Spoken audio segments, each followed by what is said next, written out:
and welcome to the Roy Rogers Riders Club. Thrill again to the thundering hooves and cattle stampedes, barroom brawls, and shootouts of classic Western features and TV shows.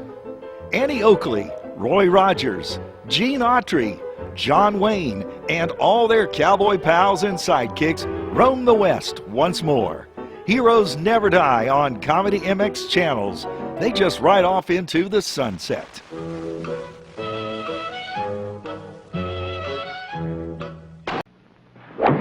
Jim Bowie, Jim Bowie,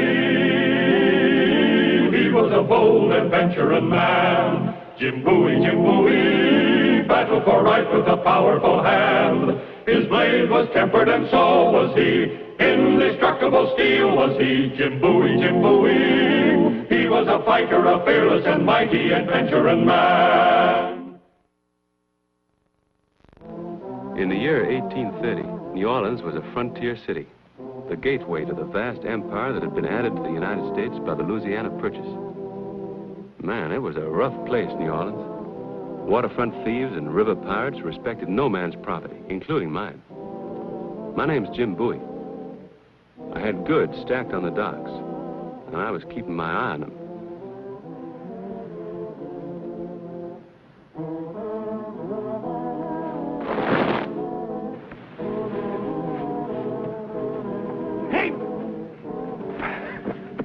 Let me go. I will not go with you. You pushed those sacks on me. And if I had a sword, I would run you through. Oh, you would you?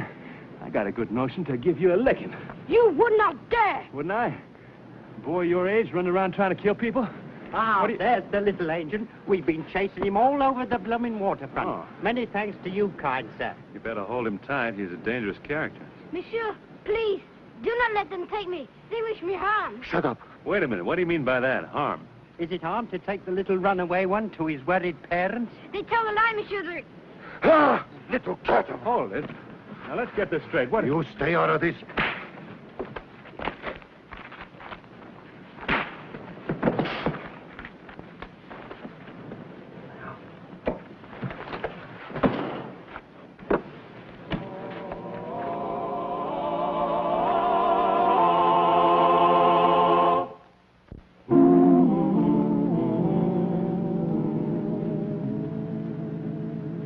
Here?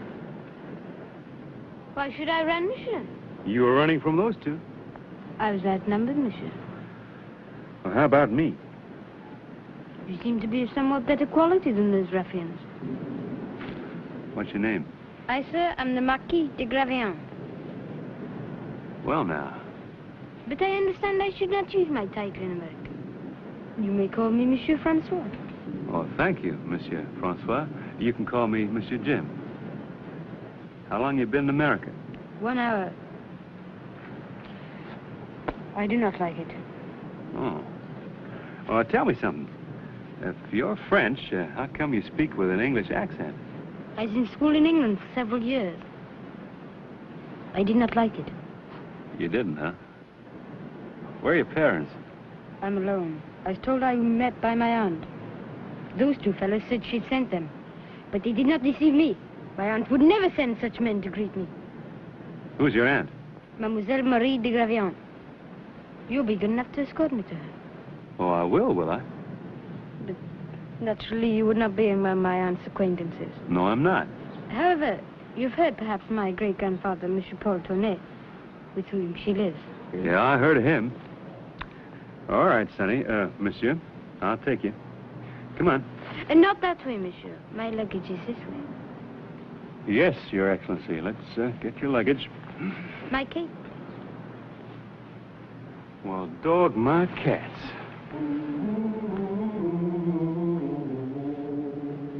I'll see that my great-grandfather gives you a suitable reward.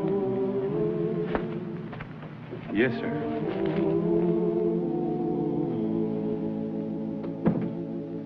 This conference has gone on much too long. You must get your sleep, Grandfather. Sleep. I shall sleep soon enough.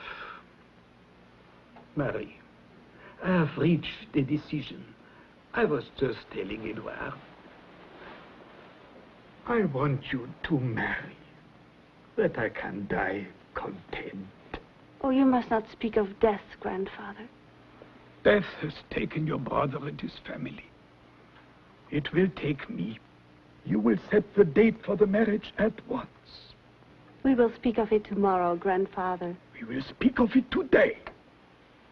Marie, you are now the sole heir to both the de Gravion estate and to my company, which is in Edouard's capable hands. There is no reason for delay. Very well, grandfather. We will make the arrangements.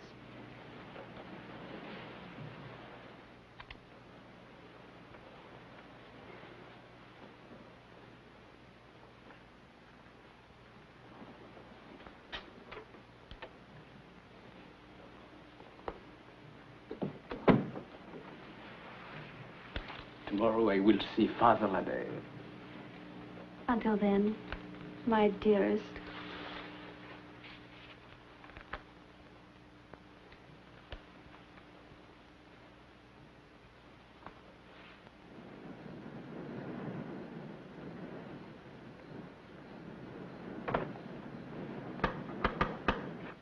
Hi, Lansbury. Yes? Hi. This boy has just arrived from France. I believe he belongs here. Here? He says he's the Marquis de Gravion. Mr. Paul Tournay is a great-grandfather. You seem to be the victim of a little joke, sir. I bid you good evening. I am the Marquis de Gravion. And I, young sir, am the Duc d'Orléans. I again bid you good evening. Evening. You have made a stupid mistake. Huh? This is obviously not the home of Paul Tournay. This is the Tournay home, and the only mistake I've made is getting mixed up with you in the first place. I also regret it. And what are your plans now? I suppose his town has a hotel of some sort, no? I will go there. And in the morning I will secure competent help in locating the house of Paul Tournay. This is the... You have money, no doubt. Money? I have never had to concern myself with money, monsieur. Come on, let's go. Go where, monsieur? If your Royal Highness has no objection, I will now take you to my hotel, where I will try to persuade the manager to accept you as a guest, in spite of your novel ideas about money. I'm beginning to be annoyed at your impertinence, sir. Come on.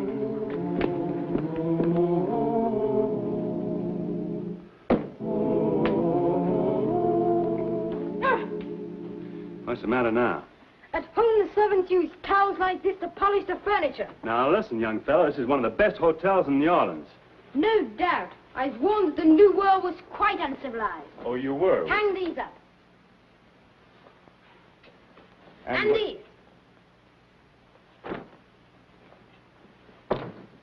And were you also warned the New World does not take kindly to impostors? No, monsieur. It was not expected that I would encounter persons of that description. I might have been referring to you. No one has ever thought me as a liar before in my whole life. It is a new experience. I do not like it.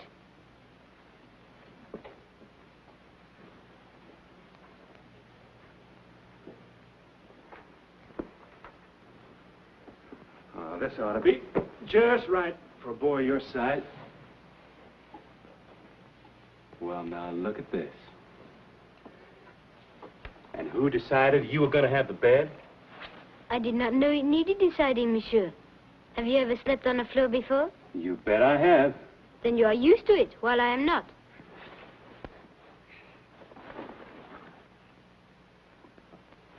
Wait a minute, what's this?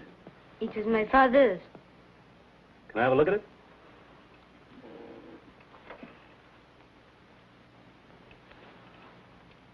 What's this, a family crest? Yes, the de Gravion coat of arms. And this is a motto. Et toi, le ciel t'aidera. Huh. Help yourself and heaven will help you. Well, you've done that all right. You helped yourself to my time, my patience, and now my bed. I have told you, monsieur, that you would be rewarded. You know, you just might be who you say you are. No one could have your gall and not be. How did it happen you traveled to America alone? Where are your parents? Dead, monsieur. They gave their lives in the struggle. What struggle? For liberty, sir. Liberty in France? I thought that was all over. I thought the Bourbons had turned the tables on Napoleon and got their throne back. Frenchmen will never stop fighting for liberty. The Marquis de Lafayette still leads the struggle. Lafayette? He was a friend of my father's. He made all the arrangements and wrote my great-grandfather that he was sending me here. Oh. Well, you better go to sleep now. We'll get all this straightened out in the morning. Good. No doubt in the daylight you'll be able to find the right house. Now, look, I told you.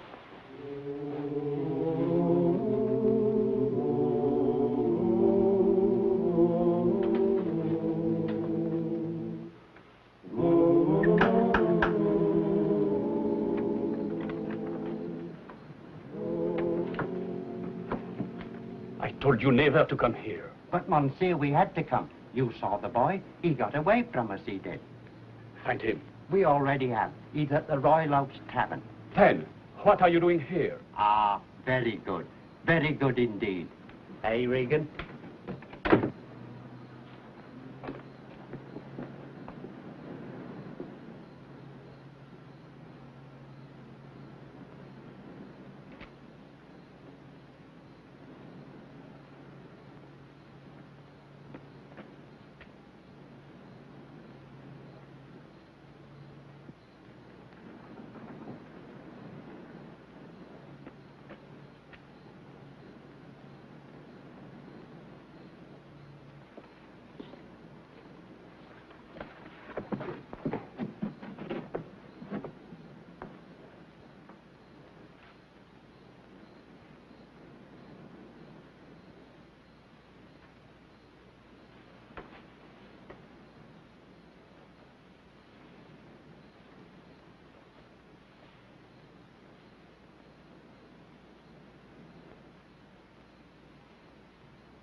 I'm not going to hurt you, miss.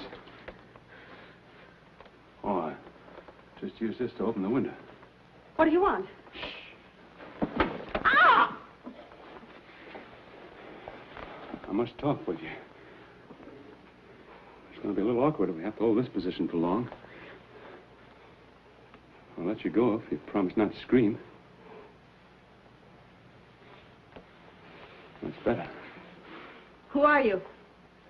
My name's Jim Bowie, ma'am. Oh. I did not know you included housebreaking among your adventures. Well, I don't claim to be an expert. Are you Mademoiselle Marie de Gravillon? I am. And I demand to know the reason for this outrageous behavior. Do you have a nephew named Francois de Gravillon? No. You sure? I see no reason to discuss my personal affairs with you. He was killed 5 months ago in France with his parents. Are you certain he was killed? Why do you ask such questions? Must you torture me? Well, it just may be that he was not killed. Oh, this is diabolical. To come here and raise false hopes. To renew the agony of realization. You ever see this before?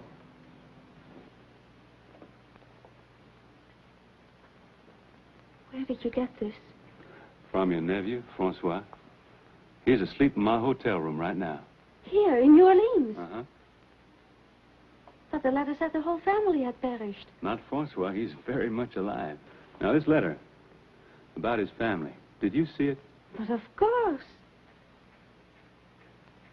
There is something very wrong here, monsieur. Why have you come here secretly? Why did you not bring Francois with you? I did, earlier this evening. A young gentleman closed the door in our face. That is strange. Edouard would certainly investigate something as important as that. Edouard? My fiancé, Monsieur Dubois, my grandfather's manager. Oh. Now, this letter, was it from the Marquis de Lafayette? Yes. Written by himself? But certainly. And you're familiar with his handwriting? No, but... What are you implying, monsieur? Are you by any chance the heir to the de Gravillon estate and to your grandfather's business right here as well, in the absence of a male heir such as Francois? You lie. That is a dreadful accusation against my fiancé. Well, I'm not engaged to him, so I can afford to be suspicious. I have perfect confidence in Edouard. I don't. And he certainly would not forge a letter from the Marquis de Lafayette. Tell me, is there somewhere downstairs near the front door where you can hide? Hide? I'm going to bring Francois back here first thing in the morning, 8 o'clock. Why should I hide? You might be a little surprised to hear what your fiancé said. I'll do no such thing. Don't you want to be sure? I am sure.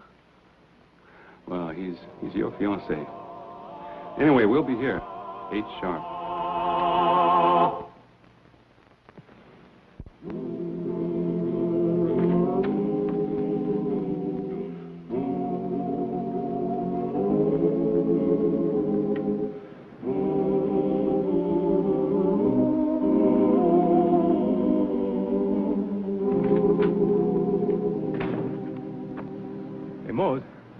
You seen a little boy in the last hour or so, a little boy in his nightshirt?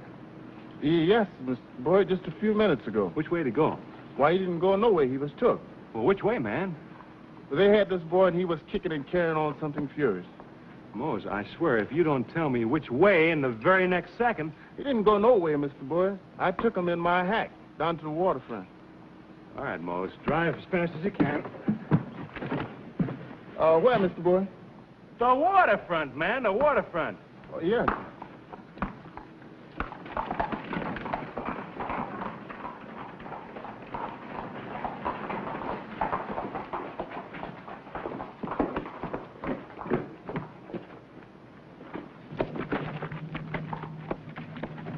Regan! Regan! Regan!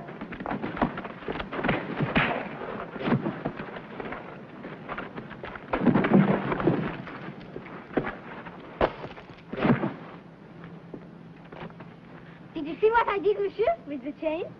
I sure did. You're learning fast. They were going to wrap it around me, but I wrapped it around him. That is, how do you say? The turning of the table, no? That's right. You know something? You came mighty close to being catfish bait. I know, and I will thank the good Lord for my deliverance in my prayers tonight. You do that.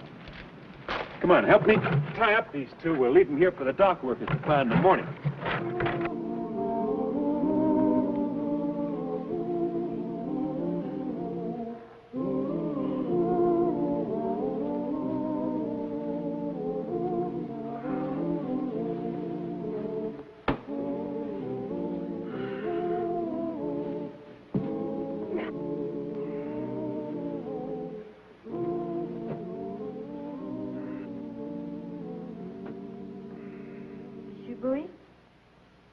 What?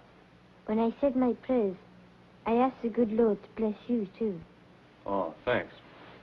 I said, dear God, please bless Monsieur Jim. Good, good.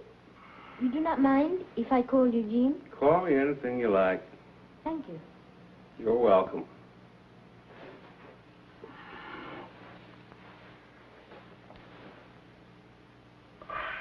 Oh, this is silly. Move over. Why, monsieur? You don't have to have the whole bed yourself, do you? We can share it, can't we? I've never shared a bed in my whole life. Well, it's time you started. Move over. I've never shared a room, except, of course, with Hector. And who's Hector? My dog. He always slept on the floor beside me. Oh, well, I'm not Hector. Move over. Hey, you've really led the life of a little gentleman, haven't you? I am a gentleman, monsieur. Oh. All right, then. Stay a gentleman. Keep the bed. Sleep tight. Good night.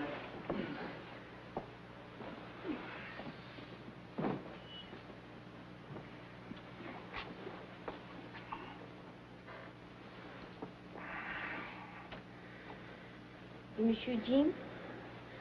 What now? It is hard, the floor. It is hard.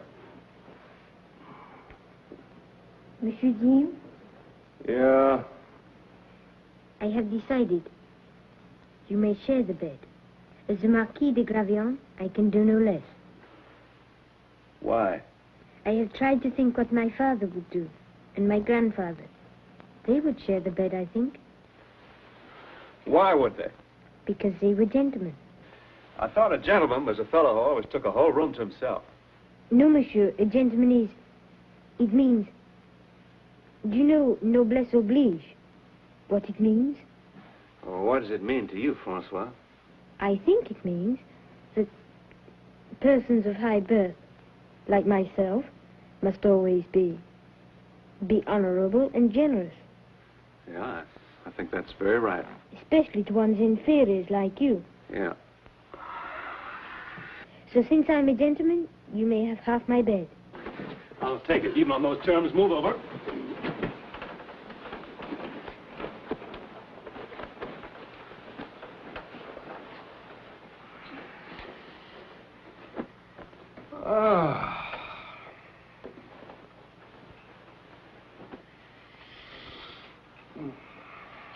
It is very strange. You do not have to fight for me, but it is twice now that you've saved my life. Well, I'll call it even if you just go to sleep. Good night, monsieur. Good night, Francois.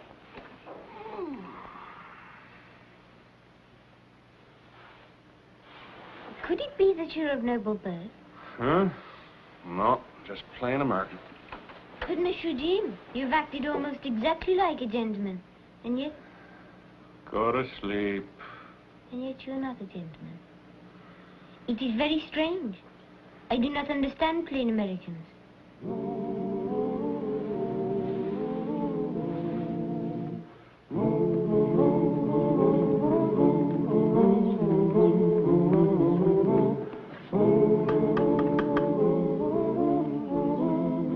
Good morning. You again? Just a minute. This time, the boy and I are going to see Mr. Tournay. Stand clear.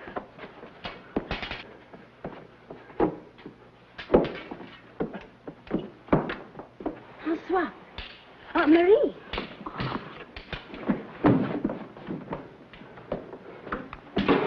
Never fear, Aunt Marie. Monsieur Jim will beat him.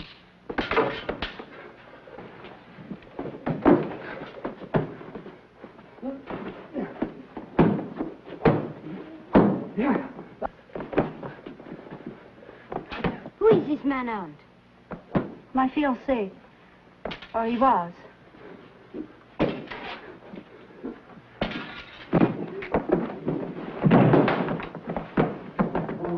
You see? What did I tell you? Yes, he's a very brave gentleman, isn't he?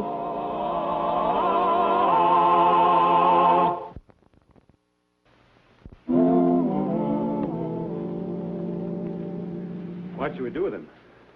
He has to live with himself. Perhaps that will be enough. Marie. Oh, get out. You heard the lady.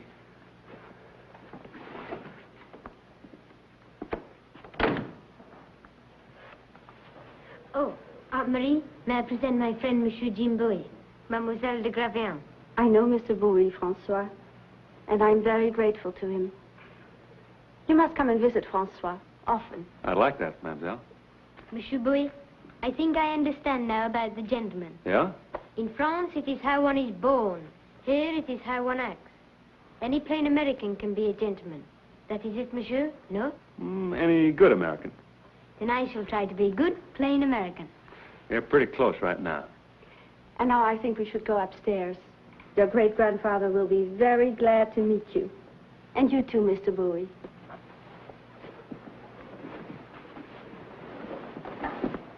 Wait, Aunt Marie. I must extend my apologies. Monsieur Jim, I said I would have you rewarded. Yes, you did. But one gentleman cannot reward another, sir. I can only promise to help you when I am big enough to do so. I'll count on that. Now I am ready to see my grandfather. And here's the star of our show, Scott Forbes. Hello, everyone. Hope you enjoyed tonight's show. And we'll be with us again next week for another exciting adventure in the life of Jim Bowie. Adventure in man, adventure in man, Jim Bowie, Jim Bowie. He roamed the wilderness unafraid, from Natchez to Rio Grande. With all the might of his gleaming blade, he fought for the rights of man. Jim Bowie, Jim Bowie, he was a bold adventuring man. Jim Bowie, battled for right with a powerful hand. His blade was tempered and so was he. Indestructible steel was he. Jim Bowie, he was a fighter, a fearless and mighty adventuring man. Jim Bowie, he was a bold adventuring man. Jim Bowie, battled for right with a powerful hand. His blade was tempered and so was he. Indestructible steel was he. Jim Bowie, he was a fighter, a fearless and mighty adventuring man.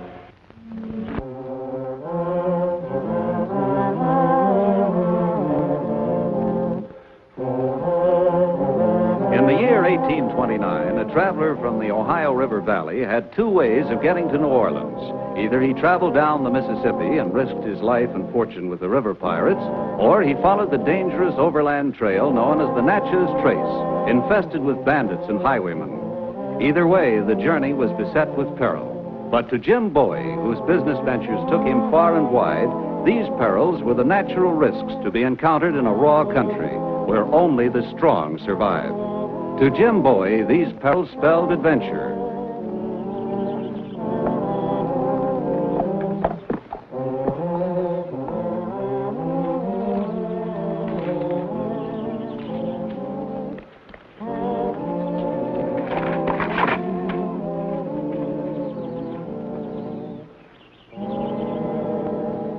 Oh, anybody here?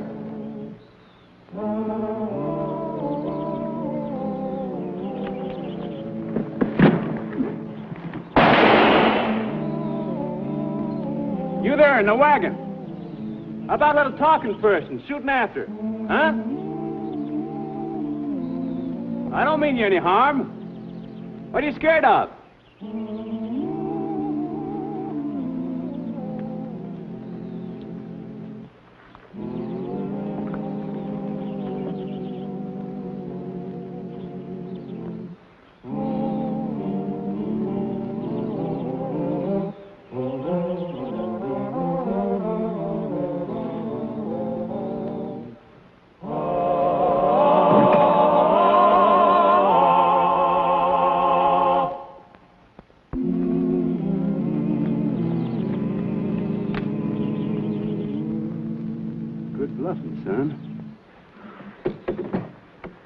Where is everybody? There was only me and Pop. They killed him. They? Yeah. I thought you was one of them coming back after me.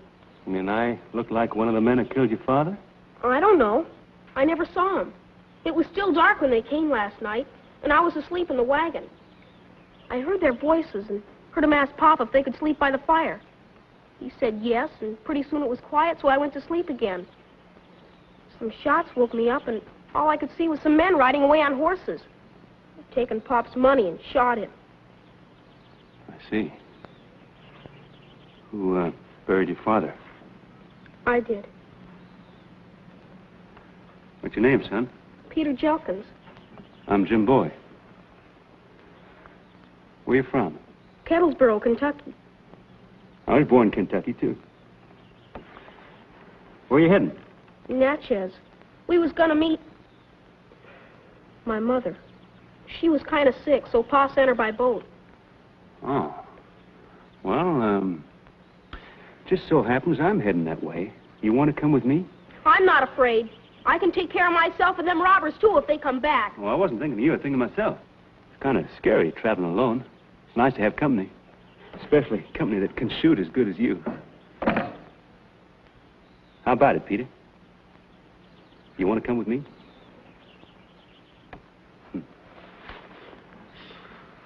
Well, let's take a look around, shall we? A lot of hoof marks here in the soft earth. Looks like 2 horses and a donkey or burro. See those little hoof marks there?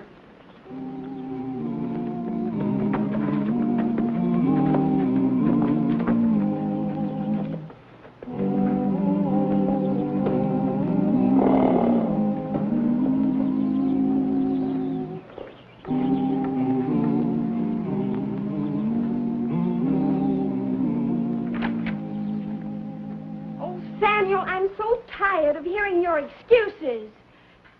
Obviously, the guide wanted more money. Why didn't you offer it to him? I did. He wouldn't budge a foot further. Well, hawk or no hawk, we can't sit here in the middle of the wilderness forever. Either we go on without a guide or we turn back.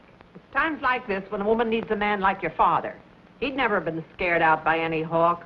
Pardon me, folks. I couldn't help overhearing. What is this about the hawk being on the trace again? It is true. Twice the hawk struck during the past week. He robbed and murdered both victims. Oh, allow me to introduce myself. I am Deacon Haskell of Piney Ridge. I have traveled the trace many times, spreading the gospel, and I have yet to come to any harm. Perhaps you are unduly alarmed. Don't fool yourself, Deacon. It was the hawk, all right. He always treats his victims the same way. Robs them and then kills them. Now, you folks want my advice, you won't venture out on that trace without a good guide.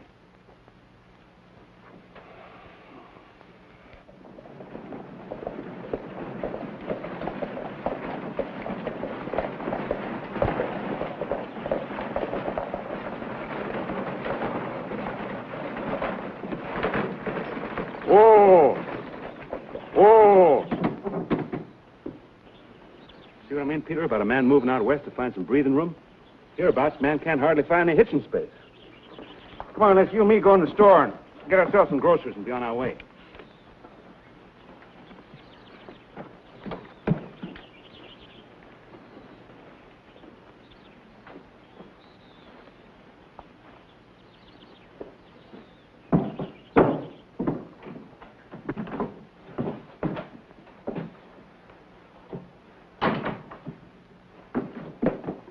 Howdy, Yancy. Well, howdy, Jim. Hey, I see you're carrying that new knife Mr. Black made for you. Oh, boy, that sure is a beauty. Yes, sir. Don't mind telling you, it feels good hanging there, too. Ah, I thought you was heading for home. I was. Changed my mind. I got myself a new partner. He's got an appetite bigger than mine. We need some groceries. Slab of bacon, 5 pound of beans, please. Right. Say, wasn't you in here just yesterday with a kind of an oldish man? That was my father. His father was murdered and robbed on the trace a few miles south of here. I'm taking him to Natchez to his mother. You hear that, folks? His father was robbed and murdered on the trace just south of here. Was it the man called the Hawk? He doesn't know. He was asleep. He only woke up when they were riding away. He didn't see him clearly, just heard their voices. Yeah. Peter, will you take us out the wagon? Well, don't just stand there, Samuel, with your mouth open. Tell us what we do now. What can we do without a guide? Well, the trace is clearly marked. Just follow the wagon track. Well, the truth is, Jim, these folks ain't used to traveling by trail. They're from the city. Oh. Our guide was scared out by all this talk of the Hawk operating again. He left us flat. Miss Pope and I have to get to Natchez. We're getting married. Mr. Cummins is her fiancé, and the lady there is her mother, Mrs. Pope. Howdy, man. And I didn't catch your name, mister. August Meyer. I come from Germany. And the gent with the stovepipe hat is Deacon Haskell from Piney Ridge. Howdy do, sir. Folks, meet Jim Bowie. I don't mind telling you all, the trace is no place for a bunch of greenhorns. I'm begging your pardon, ma'am. Oh, don't apologize, Mr. Bowie. We're greenhorns, all right. There's no mistake in that. All the same, if I were a man, I'd show that hawk a thing or two. Yeah, I'll bet you would at that. Mr. Bowie, as long as you're going along to Natchez, why don't we tag along with you? We'll pay your guide's fees. Well, now, Miss Pope, Please, Mr. Bowie, I have funds with me. It will be a disaster if I lose them. And I have my dowry. You wouldn't want me to be a pauper when I got married, would you, Mr. Bowie? With beauty such as yours, miss, a lady would never be poor. You hear that, Samuel?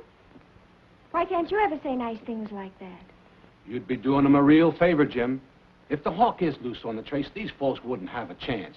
Now, seeing as how you're going that way anyhow with a little problem, you might as well take along a big one. Well, all right. But on one condition, I'm boss. Oh, that's fine with me. Now, Lucy, don't you give Mr. Bowie any trouble. If she does, you have my permission to give her a good switching. Thank you, ma'am. That'll be a pleasure. Fine with me, Mr. Bowie. Me too. May I go along too, sir? Of course, Deacon.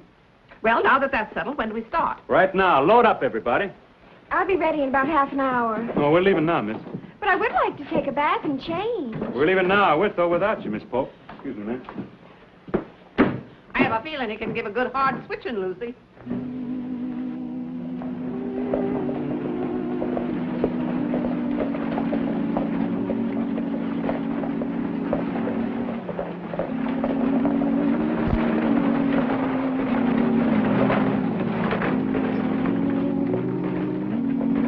Whoa!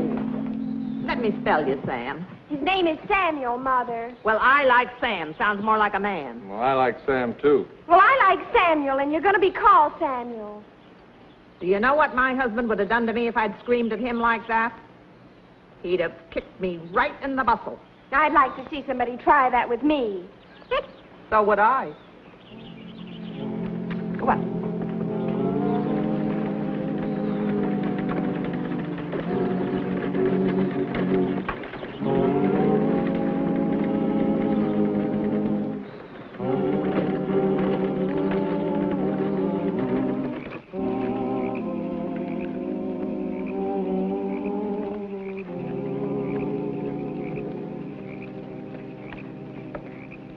Mother, can't you hurry? I'm so hungry. Oh, you can't cook anything on this till it burns down. Far enough here to roast the side of a cow. That fire's to keep warm by, Miss Pope. In a few minutes, you'll have a small fire to cook over.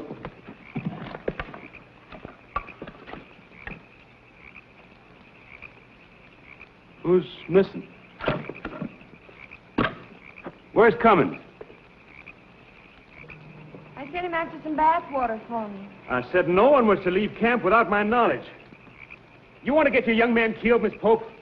Mr. Bowie, you have such a loud, threatening voice. I'm sure no robber would have the courage to come near us.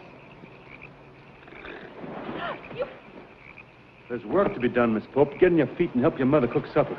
Mr. Bowie, you remind me so much of my dear departed husband. Thank you, ma'am. You grind. Go on, grind.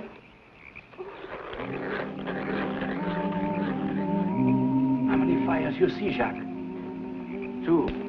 Looks like the Hawk has discovered the Pompe Pigeon. Thank you, ma'am. Well, guess about time to turn in. No. Right now. Come on, Peter. You sleep in the wagon.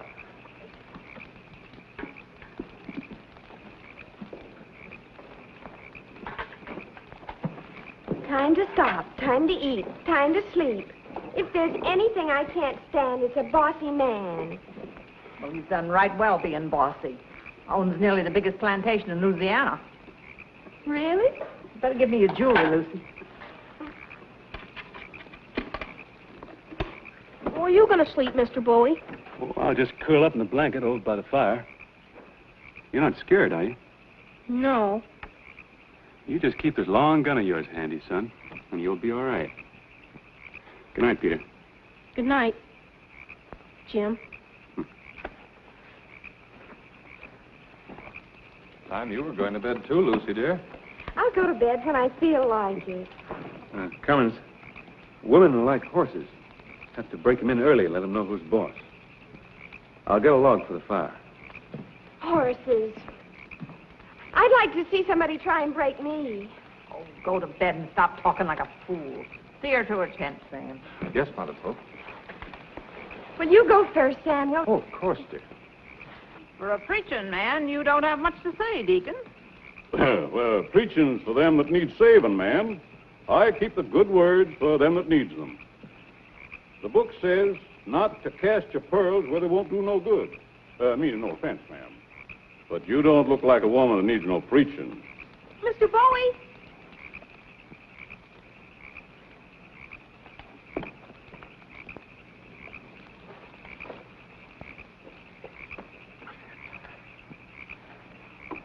What's the matter, Sonny? You want something? You ever see me before, Sonny? No, sir. I wouldn't say anything to Mr. Bowie if I was you. I wouldn't like that. And I'll be watching you.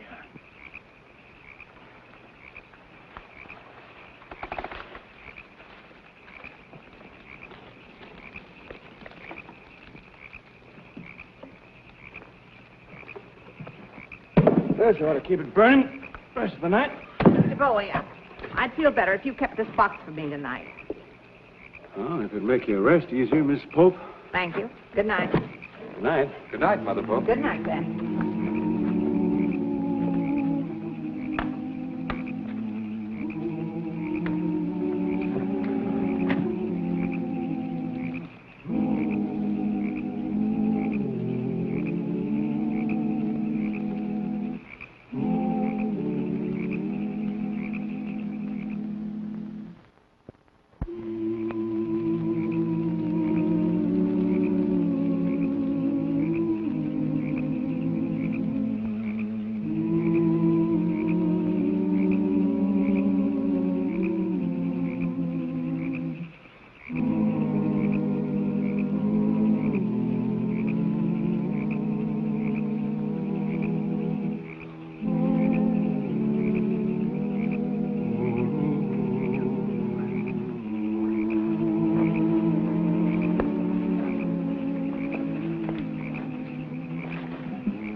I don't know, Mother Pope.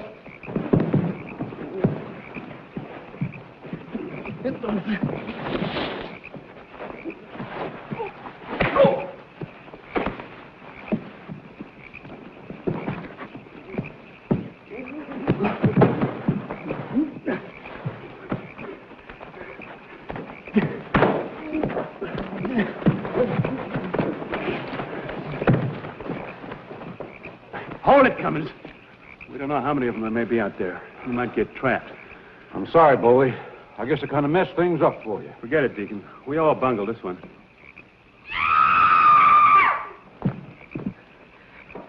What is it, Miss Pope?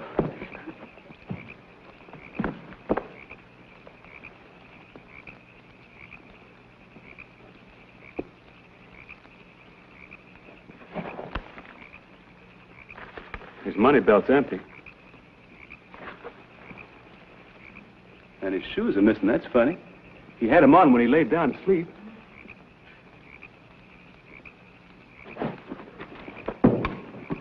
Well, they didn't get the strong box.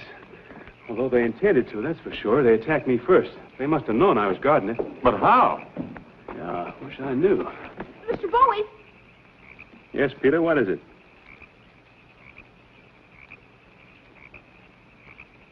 nothing, Mr. Bowie. Well, I'll stand watch the rest of the night. You folks try and get some rest. I don't believe any of us feel very much like sleep, Mr. Bowie. If you'll kick up the fire, why, I'll make us all a cup of coffee. Lucy, fetch some water. Oh, Mother. You heard your mother. Fetch some water. Samuel, get some water for Mother. Yes, dear. Oh, Cummins. Cummins.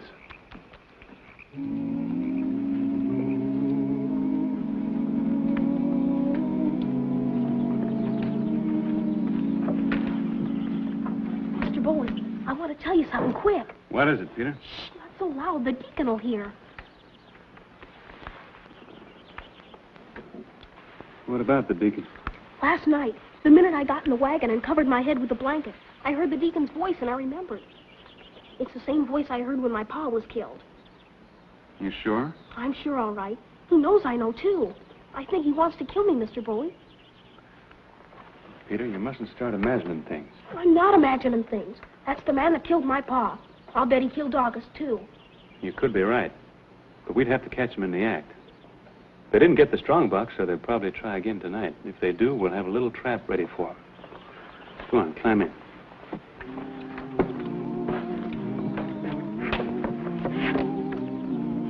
Everybody ready? Ready, Mr. Boy. All right, let's go.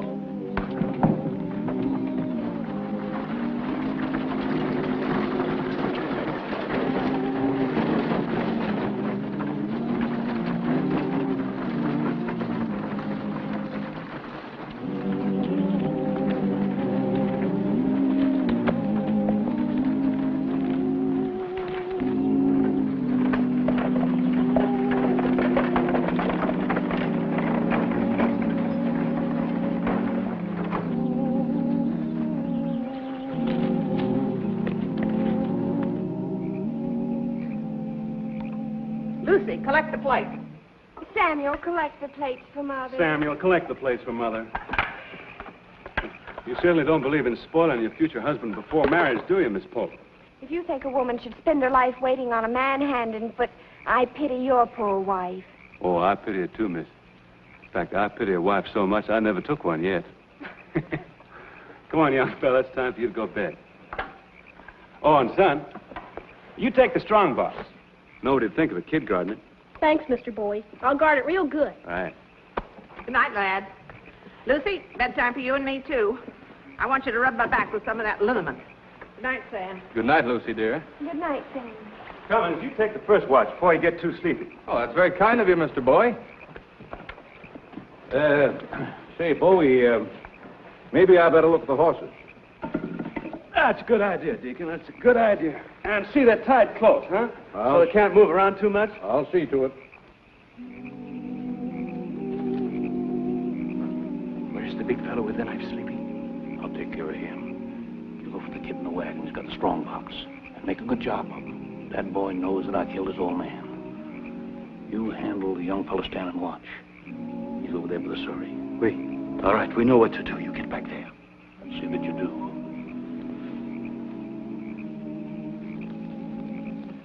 Everything's fine. I hope so.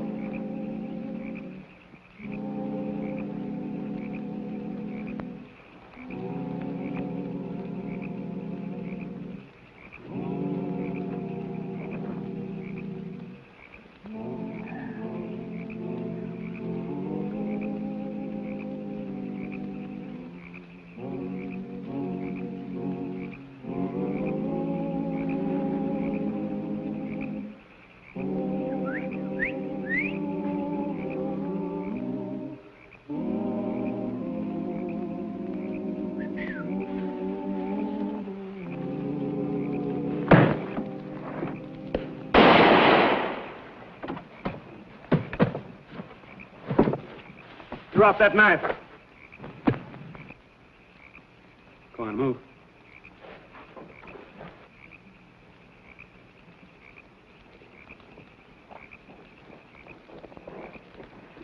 Quick, the Deacon's running away!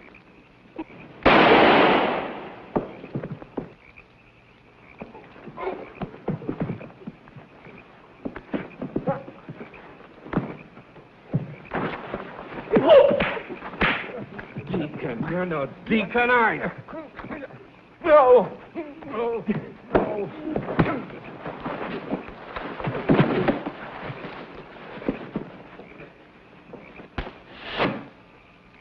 Well, now.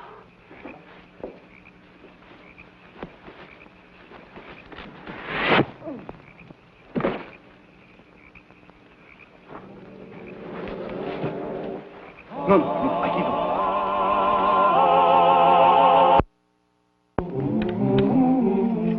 him. Jim, Yeah? how long will it take us to get to Natchez? You'll be seeing your mother tomorrow night, son. You fellows comfortable? Everybody ready? Get in the back seat, Lucy. Well, I think I'd like to ride in the front seat for a change, Samuel. The name's Sam, and I said get in the back seat.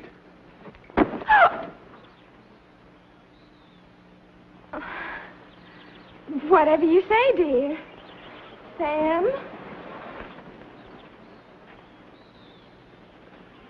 Ready, Mr. Bowie? Yes, Sam, I reckon you are. Come on, up.